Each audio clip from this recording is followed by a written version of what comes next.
ಬಳ್ಳಾರಿಯಲ್ಲಿ ಅಕ್ರಮ ಜೋಳ ಗೋಡನ್ ಮೇಲೆ ಎಸಿ ದಾಳಿ ನಡೆಸಿದ್ದಾರೆ. ಕಂದಾಯ ಆಹಾರ ಇಲಾಖೆ ಪೊಲೀಸರ ಭರ್ಜರಿ ಕಾರ್ಯಾಚರಣೆ ಇದು. ಗ್ರಾಮಾಂತರ ಕ್ಷೇತ್ರದ ವ್ಯಾಪ್ತಿಯ ರೂಪನಗುಡಿಯಲ್ಲಿ ಆಗಿರುವಂತಹ ಘಟನೆ. ರೈತರ ಪಹಣಿ ಪಡೆದು ಅಕ್ರಮವಾಗಿ ಸಂಗ್ರಹಿಸಿದ್ದಂತ ಜೋಳ ಪತ್ತೆಯಾಗದೆ ದಾಳಿ ಮಾಡಿದಂತ ಸಂದರ್ಭದಲ್ಲಿ 2400 ಜೋಳದ ಮೂಟೆಗಳನ್ನು ಅಧಿಕಾರಿಗಳು ಜಪ್ತಿ ಮಾಡಿದ್ದಾರೆ. ಸೇವಾ ಸಹಕಾರ ಸಂಘದಿಂದ ಅಕ್ರಮವಾಗಿ ಖರೀದಿ ಮಾಡಿ ಮಾರಾಟವನ್ನ ಮಾಡಿರುವಂತಹ ಶಂಕೆ ವ್ಯಕ್ತವಾಗಿದೆ. ಈ ಬಗ್ಗೆ ಪಿಡಿಹಳ್ಳಿ ಪೊಲೀಸ್ ಠಾಣೆಯಲ್ಲಿ ಪ್ರಕರಣ ದಾಖಲಾಗಿದೆ. ಕಂದಾಯ ಹಾಗೂ ಆಹಾರ ನಾಗರಿಕ ಸರಬರಾಜು ಇಲಾಖೆ ಹಾಗೂ ಪೊಲೀಸ್ ಜಂಟಿ ಕಾರ್ಯಾಚರಣೆಯನ್ನು ನಡೆಸಿದ್ದಾರೆ. ಬಳ್ಳಾರಿ ತಾಲೂಕಿನ ಗ್ರಾಮಾಂತರ ಕ್ಷೇತ್ರದ ವ್ಯಾಪ್ತಿಯ ರೂಪನಗುಡಿ ಗ್ರಾಮ ಇದು. ದಾಳಿ ವೇಳೆ ರೈತರಿಂದ ಪಹಣಿ ಪಡೆದು ಅಕ್ರಮವಾಗಿ ಸಂಗ್ರಹಿಸಿಡಲಾಗಿತ್ತು. ಅಂದ್ರೆ ಆ ಜೋಳದ ಮೂಟೆಗಳನ್ನು ಸದ್ಯ ಅಧಿಕಾರಿಗಳು ಜಪ್ತಿ ಮಾಡಿಕೊಂಡಿದ್ದಾರೆ.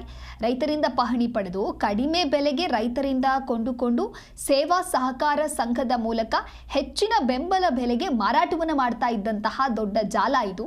ರೈತರ ಸೇವಾ ಸಹಕಾರ ಸಂಘದ ಅಧ್ಯಕ್ಷ ಪದಾಧಿಕಾರಿಗಳ ಮೇಲೆ ಈಗ ಅನುಮಾನ ಮೂಡ್ತಾ ಇದೆ. ಜೋಳದ ಅಕ್ರಮ ಖರೀದಿ ಮಾರಾಟದಲ್ಲಿ ರೈತ ಸೇವಾ ಸಹಕಾರ ಸಂಘದ ಅಧಿಕಾರಿಗಳು ಮತ್ತೆ ಸಿಬ್ಬಂದಿಗಳು ಕೂಡ ಭಾಗಿಯಾಗಿದ್ದಾರೆ ಅನ್ನುವಂತ ಶಂಕೆ ಇದೆ. ಪಿಡಿಹಳ್ಳಿ ಪೊಲೀಸ್ ಠಾಣೆಯಲ್ಲಿ ಈ ಪ್ರಕರಣ ದಾಖಲಾಗಿದೆ.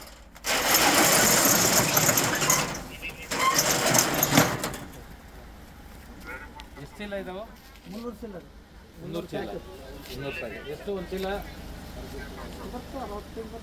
ಅಲ್ಲ ಖರೀದಿ ಸರ್ ಗಾಡಿ ತೆಗೆದ ಮೇಲೆ ಖರೀದಿ ಸರ್